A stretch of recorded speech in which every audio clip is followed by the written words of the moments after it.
수요일 새벽을 깨워 기도의 자리에 나오신 여러분들을 환영하고 축복합니다. 아버지 하나님, 오늘도 하나님이 기뻐하시는 기도의 자리로 우리를 불러주시니 감사와 찬송을 드립니다. 여기까지 우리를 인도하셨으니 이 시간 더욱 하나님이 기뻐하시는 기도자들이 되게 하여 주시옵소서. 나의 필요를 위해서도 기도하겠지만 그보다 하나님의 나라를 위한 기도를 먼저 할 수 있게 도와주시옵소서. 오늘 있을 성탄 전야제를 위해 기도합니다. 하나님이 기뻐하시는 성탄 잔치가 되게 하여 주시옵소서. 하늘에는 영광이요 이 땅에는 평화요 함께하는 모든 이에게는 은혜가 되게 하여 주시옵소서. 준비하는 우리 다음 세대들에게 은혜를 더하여 주셔서 무대에서 은혜 충만하게 하여 주시옵소서. 유치부로부터 초등 1부, 초등 2부, 중고등부, 청년 대학부까지 정말 마음을 다하여 준비했습니다. 이 모든 것을 하나님께서 아시오니 그들의 마음을 받아 주시옵소서. 특별히 이 행사를 위하여 수고하는 교사들에게 큰 위로가 있기를 원합니다. 하나님 역사하여 주시옵소서. 또한 성탄절을 기억하며 기도합니다. 성탄절의 진정한 기쁨이 차고 넘치기를 간절히 원합니다. 다시 한번 간절히 기도하기는 아무것도 모르며 기뻐하는 기쁨이 아니라 진정한 기쁨을 강구합니다. 많은 사람이 심지어 불교에서도 성탄절을 축하한다고 하고 백화점과 상점마다 성탄잔식을 하고 있습니다. 그러나 그 안에 예수님이 없는 것을 참 많이 봅니다. 그것이 참 마음이 아픕니다. 성탄절이 무슨 날인지, 성탄절의 의미는 무엇인지, 성탄절에 선물을 주고받는 이유는 무엇인지를 사람들이 알게 하여 주시옵소서. 이를 위해 더욱 힘쓰는 교회가 되기를 원합니다. 이 마지막 시대에 우리 교회를 사용하여 주시옵소서. 성탄 버스킹으로 복음을 세상에 선포하게 하시니 감사합니다. 성탄 전야제 하게 하심도 감사합니다. 돌아오는 주일을 새가족 초청 주일로 섬기게 하심도 감사합니다. 주일 오후에는 청년들과 한마음 예배를 하며 새가족 초청 음악회를 하게 하심도 감사합니다. 이 모든 일에 하나님의 도구로 쓰임받기를 원하오니 하나님이 마음껏 우리 교회를 사용하여 주시옵소서. 하나님의 사역을 위해 하나님께서 세우사 하나님의 사역에 앞장서는 당회와 담임 목사님을 위해 기도합니다. 성령의 충만함으로 나 자신을 위해 살았던 삼손을 반면교사 삼기를 원합니다. 하나님의 은혜를 가지고 우리가 원하는 대로 우리의 뜻대로 살기를 거부하고 하나님의 은혜로 하나님이 기뻐하시는 삶을 살기를 원하는 주의 종들을 붙잡아 주시옵소서. 우리 교회의 본이 될 뿐만 아니라 믿는 자의 본이 되는 당회와 담임 목사님이 되게 하여 주시옵소서. 영적인 민감함을 주시고 육적인 건강도 주셔서 하나님을 위하여 힘차게 살아가게 하여 주시옵소서. 이 모든 은혜가 당회와 담임 목사님으로부터 모든 대항의 가족들에게 있기를 원하오니 은혜 위에 은혜를 더하여 주시옵소서. 특별히 이러한 은혜가 가장 시급한 안강석 집사님을 위해 기도합니다. 삼손이 마지막에 나를 생각하옵소서 구했던 것처럼, 그래서 응답받았던 것처럼 간구합니다. 교회를 사랑으로 섬기던 안강석 집사님을 생각하여 주시옵소서. 다시 한번 은혜를 넘치도록 부어 주시옵소서. 암세포를 불태워 주시고 면역력을 강하게 하시고 성령의 충만함을 주사 영육이 강건하게 하여 주시옵소서. 몸이 연약한 모든 분들에게도 같은 은혜가 있기를 원합니다. 하나님, 우리를 생각하여 주시옵소서. 다음 세대를 위해서 기도합니다. 이 어려운 시대를 살아가는 청년들에게 하나님의 힘을 더하여 주시옵소서. 하나님의 자녀가 받는 복을 받게 하셔서 세상이, 특별히 믿지 않는 자들이 놀라게 하여 주시옵소서. 이를 위해 거룩한 하나님을 닮은 거룩한 하나님의 자녀들이 되는 것에 힘쓰는 청년들이 되기를 원합니다. 제자로 훈련받는 청년들이 될 수 있도록 도와주시옵소서. 교회 안에 우리 믿음의 선배들을 위해서 기도합니다. 지금까지 인도하신 하나님, 앞으로도 선하게 인도하여 주시옵소서. 무엇보다 건강을 주셔서 하나님을 찬양하고 하나님을 예배하고 하나님께 기도하는 일에 어려움 없게 하여 주시옵소서. 이제 이 시간 하나님의 말씀을 보기를 원합니다. 부족한 종은 십자가 뒤로 감추어 주시고 하나님의 영광만 밝히 드러나게 하여 주시옵소서. 약속대로 우리를 위해 이 땅에 오신 예수 그리스도의 이름으로 기도합니다. 아멘. 오늘 우리에게 주시는 말씀은 누가복음 2장 1절에서 7절까지 말씀입니다. 누가복음 2장 1절부터 7절까지의 말씀입니다. 제가 가진 성경 신약 89면에 있습니다. 성경을 찾아서 함께 교독하도록 하겠습니다. 그때에 가이사 아구스도가 영을 내려 천하로 다 호적하라 하였으니 이 호적은 구레뇨가 수리아 총독이 되었을 때에 처음 한 것이라. 모든 사람이 호적하러 각각 고향으로 돌아가매 요셉도 다윗의 집 족속이므로 갈릴리 나사렛 동네에서 유대를 향하여 베들레헴이라 하는 다윗의 동네로 그 약혼한 마리아와 함께 호적하러 올라가니 마리아가 이미 잉태하였더라. 거기 있을 그때에 해산할 날이 차서. 함께 보겠습니다. 첫 아들을 낳아 강보로 싸서 구유에 누였으니 이는 여관에 있을 곳이 없음이러라. 아멘. 오늘 설교의 제목은 목욕탕 사장님이 좋아할 것 같은 때입니다. 그냥 때도 아니고 때를 4번이나 반복했습니다. 어느 때인지 때를 중심으로 오늘 말씀을 살펴보도록 하겠습니다. 제일 먼저 등장하는 때는 1절 시작부터 나옵니다. 그때에 시간을 가리키고 있는 건데요. 어떤 특정한 시간을 가리키고 있습니다. 바로 그때였다는 겁니다. 무슨 일이 일어난 언제라는 겁니까? 오늘 본문 바로 앞인 1장 80절을 보시면 요한이 빈들에서 자라던 때라는 것을 알 수 있습니다. 지금 이 요한이 누구입니까? 마리아의 친족 엘리사벳의 아들이죠. 그런데 엘리사벳과 그 남편 사가랴는 나이가 많았습니다. 어제 본문의 표현으로는 늙었다고 했습니다. 그러니까 산모의 나이가 많은 노산 정도가 아니라 임신을 기대할 수 없을 정도로 늙었다는 겁니다. 사람의 능력이 아니라 하나님의 능력이라고 어제 본문이었던 1장 37절은 이렇게 말씀했습니다. 대저 하나님의 모든 말씀은 능하지 못하심이 없느니라. 이렇게 잉태되었던 아들 마리아의 인사에 복중에서 뛰어놀았던 요한이 태어나 자라던 그때라는 겁니다. 그렇다면 그때 무슨 일이 일어났다고 합니까? 오늘 본문 1절입니다. 그때에 가이사 아구스도가 영을 내려 천하로 다 호적하라 하였으니.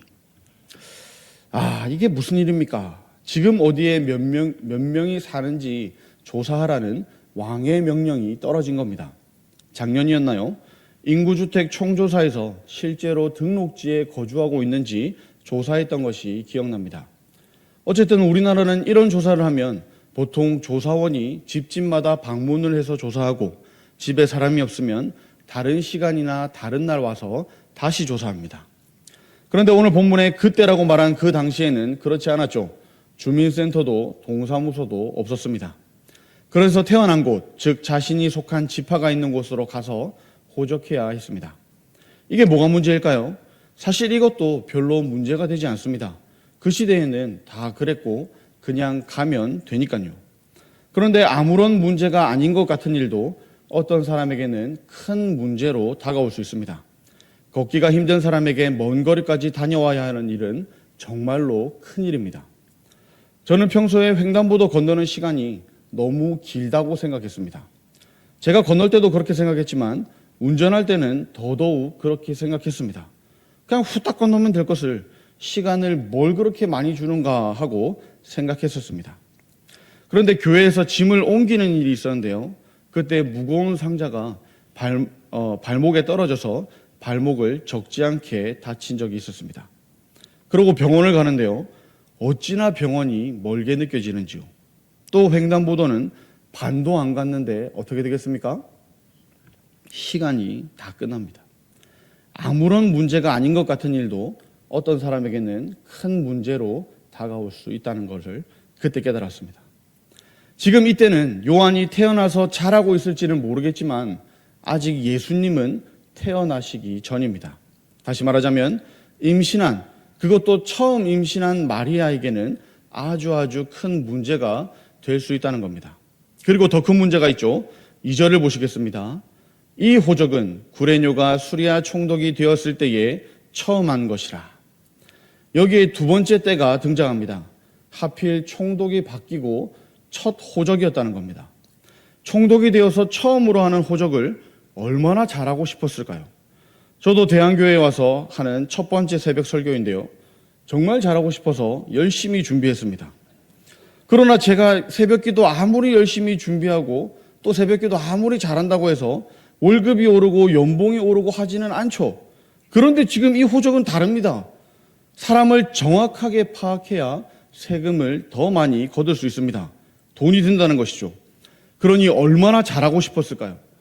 잘하려고 하면 잘할수록 어떤 사람은 피곤해집니다. 힘들어집니다. 3절 말씀을 보시겠습니다. 모든 사람이 호적하러 각각 고향으로 돌아가매. 아주 확실하게 하려고, 아주 정확하게 하려고 모든 사람이 각각 고향 앞으로 갑니다. 4절을 보시면 요셉도 갑니다. 5절을 보시면 요셉과 약혼한 마리아도 갑니다. 문제는 5절 끝에 있죠. 마리아가 이미 뭐 했다고요? 이미 잉태했다는 겁니다. 다시 말하자면 아직 출산 전이라는 거죠. 만삭의 몸으로 호적하러 남편 요셉의 고향으로 갔다는 겁니다. 이어지는 6절에 세 번째 때가 나옵니다. 거기 있을 그때에 해산할 날이 차서. 이제 난리가 났죠. 사실 여기까지도 힘든데요. 7절 끝에는 뭐라고 했습니까? 여관에 있을 곳이 없음이라 했습니다. 지금 모든 상황이 다 막막한 상황입니다. 뭐 하나 좋아 보이는 상황이 없습니다. 우리도 이런 상황들을 만나게 되는데요. 그러면 자연스럽게 떠오르는 생각이 있죠. 하나님은 뭐 하시나? 아니, 하나님께서 잉태하게 하셨잖아요. 그런데 애를 낳기도 전에 이게 뭡니까? 그리고 애를 낳으려면 좀 낳을 만한 곳을 주시든가. 고향인데 맞아주는 친척도 없고 친구도 없고 내가 내 돈 내고 이용하는 여관도 없어서 동물이 있는 곳에서 애를 낳는 게 맞습니까? 7절을 다시 보시면 아기를 낳았습니다. 강보로 쌓았습니다. 그런데 어디에 눕힙니까? 구유에 눕힙니다. 마음이 너무 찹찹하죠. 우리 강도사님이 곧 출산을 앞두고 있다는 이야기를 들었는데요. 강도사님 딸이 있을 곳이 없어서 구유에 있다고 생각해도 마음이 참 안 좋을 것 같은데 하나님의 아들이신 이 아기가 여관에도 있을 곳이 없어서 구유에 있다니 마음이 참 찹찹합니다. 그러나 지금까지는 다 저의 관점을 말씀드렸던 것들이고 이제 하나님의 관점에서 다시 한번 보겠습니다. 하나님은 태초부터 모든 것을 계획하시고 그 계획을 신실하게 실행하십니다. 우리가 보기에는 어색하고 이상하고 안 맞는 것 같지만 하나님은 모든 것을 정확하게 실행하십니다. 우리의 문화로는 마리아와 요셉의 이 약혼 관계를 이해하기 어렵습니다. 아직 부부가 아닌데, 아직 같이 살지 않는데 왜 호적을 같이 하러 가는지 이해가 안 됩니다. 이스라엘의 약혼은 사람마다는 조금 다르겠지만 약 1년 전에 하는 건데요. 같은 집에서 살지는 않지만 우리 이해상으로는 결혼한 것과 같은 의미를 가집니다. 부부라는 거죠. 물론 요셉은 마태복음에 보시면 처녀인 마리아, 아직 약혼만 했던 마리아를 집으로 데리고 오기는 했었습니다. 그런 요셉의 노력에 하나님은 더 확실하게 하셨던 겁니다. 이들이 같이 호적하러 가게 하셨다는 것이죠. 앞에서 임신했고 출산이 임박했는데 왜 하필 이때 가게 하셨나라고 했지만 사실은 이것이 맞다는 겁니다. 또한 마태복음 2장 13절부터는 하나님께서 이들을 아예 애굽으로 옮기십니다. 다른 사람들이 보기에 아직 임신하면 안 되는 약혼의 기간에 요셉은 집으로 데리고 왔고 하나님은 아예 그 동네 사람들이 아기가 태어나는 것도 또 아기가 이 아기 시절을 알지 못하도록 그렇게 옮겨주셨다는 겁니다. 오늘 본문을 통해 마리아를 보호하시는 하나님을 발견할 수 있었으면 좋겠습니다. 그리고 마리아를 보호하신 하나님이 나도 보호하신다는 사실을 발견할 수 있었으면 좋겠습니다. 우리에게 이해하지 못할 일들이 겹치고 겹쳐서 일어날 수 있습니다. 오늘 마리아처럼요. 우리를 더 힘들게 하는 것이 이것이죠. 마리아처럼 가만히 있었는데 하나님이 찾아오십니다. 마리아처럼 처녀로 감당하기 힘든 일을 우리에게 맡기십니다. 마리아처럼 순종했는데 이 순종으로 넘어야 할 산이 한두 개가 아닙니다. 그러나 괜찮습니다.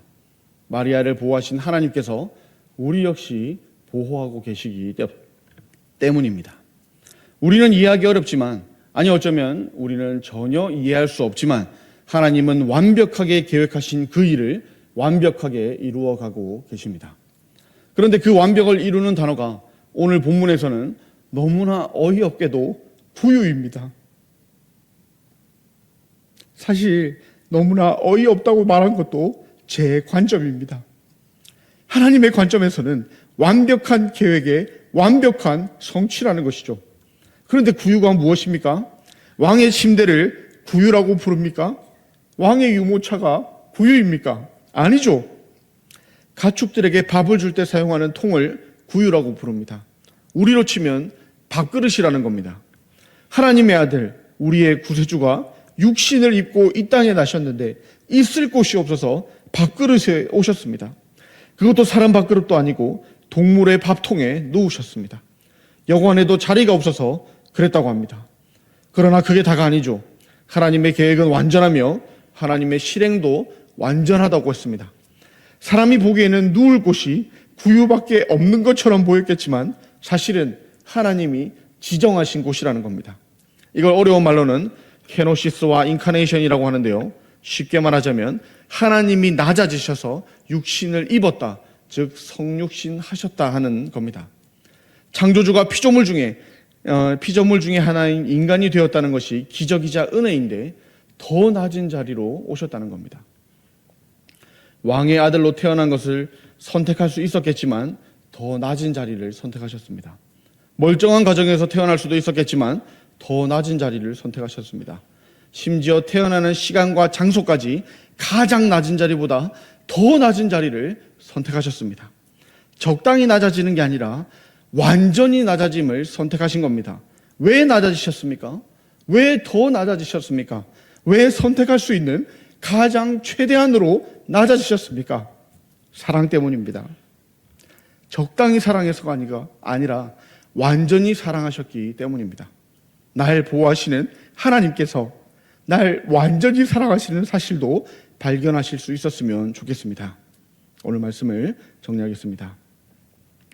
시간이라는 한계를 가진 우리에게는 이 때가 뭔지 그런 일들이 일어날 당시에도 잘 모르고 지나고 나서도 전혀 모르는 경우가 많습니다. 그래서 세상 사람들은 운이 좋다, 운이 나쁘다 정도로 이해하려고 합니다. 그러나 하나님의 선하신 계획을 믿는 우리는 다르죠. 모든 순간은 하나님의 정확한 계획과 신실한 실행입니다. 하나님이 원하시는 때에 하나님이 원하시는 장소에 아기 예수님이 태어나셨습니다. 이 날을 기억하고 기념하는 날이 우리나라에서도 국가 공휴일로 정한 성탄절이고 이 날을 기억하고 기념하는 행사가 바로 오늘 저녁 8시에 있을 성탄전야제입니다. 오늘 제목이 때때때때라고 했는데요. 오늘 본문에서는 때가 3번 나왔습니다. 그럼 마지막 때는 무엇일까요? 오늘 말씀 앞에 선 우리의 때입니다. 말씀을 통해 하나님의 사랑을 깨달은 우리가 하나님께 감사로 드릴 우리의 시간이라는 겁니다. 먼저는 앞에서 말한 성탄전야제에 오셔서 함께 기뻐하고 함께 박수하는 등 함께 했으면 좋겠습니다. 그리고 내일부터 있을 늦은비 특별 새벽 기도회에 우리의 사랑과 함께 우리의 시간을 드리는 겁니다. 날 사랑하시는 하나님 앞에 하나님을 향한 나의 사랑을 표현하여 드리는 겁니다. 이 사랑의 표현을 하나님 앞에서 적극적으로 표현하는 저와 여러분들이 되기를 축복합니다. 기도하겠습니다. 아버지 하나님, 감사와 찬양을 하나님 앞에 올려드립니다. 말씀을 읽으며 하나님의 크신 사랑을 다시 한번 확인합니다. 우리의 시야가 얼마나 좁고 우리의 판단이 얼마나 부족한지 다시 깨닫습니다. 그리고 하나님의 계획이, 하나님의 실행이, 하나님의 사랑이 얼마나 큰지 다시 배웁니다. 우리는 하나님의 사랑을 감당할 수 없습니다. 그러나 그 감당할 수 없는 사랑 안에 오늘도 거하기를 원합니다. 우리에게도 하나님을 향한 사랑을 표현할 기회를 주시니 감사드립니다. 이 좋은 기회에 하나님을 향한 사랑을 마음껏 표현할 수 있도록 우리를 인도하여 주시옵소서. 오늘도 이 귀한 새벽에 기도의 자리로 불러주셔서 감사드립니다. 하나님과 깊이 만나는 시간이 되게 하여 주시옵소서. 우리를 완전히 사랑하여 완전히 낮고 낮은 자리에 오신 예수 그리스도의 이름으로 기도합니다. 아멘. 주기도문 하시겠습니다. 하늘에 계신 우리 아버지여, 이름이 거룩히 여김을 받으시오며 나라가 임하시오며 뜻이 하늘에서 이루어진 것 같이 땅에서도 이루어지이다. 오늘 우리에게 일용할 양식을 주시옵고 우리가 우리에게 죄 지은 자를 사하여 준 것 같이 우리 죄를 사하여 주시옵고 우리를 시험에 들게 하지 마시옵고 다만 악에서 구하시옵소서. 나라와 권세와 영광이 아버지께 영원히 있사옵나이다. 아멘. 오늘은 해외 브라질 아마존에서 사역하시는 양성식 선교사님을 위해 기도하는 날입니다. 다목적 훈련센터를 통한 교사 훈련 사역의 확장을 위해서 기도해 주시기를 바랍니다. 여러 농업을 통한 자립사역과 교회 개척과 선교지 확장을 위해서 기도해 주시길 바랍니다. 신학교 및 청소년 훈련을 통해 다음 세대를 세워갈 수 있도록 기도해 주시기를 바랍니다. 브라질 아마존에서 사역하시는 양성식 선교사님을 위한 기도와 함께 우리나라를 위하여 우리 대한교회와 또 기도가 필요한 우리 대한교회의 지체들을 위해서 기도하시고 또 각자가 가지고 나온 기도 제목들로 기도하시겠습니다. 우리의 작은 신음에도 응답하시는 하나님 앞에 기도하겠습니다.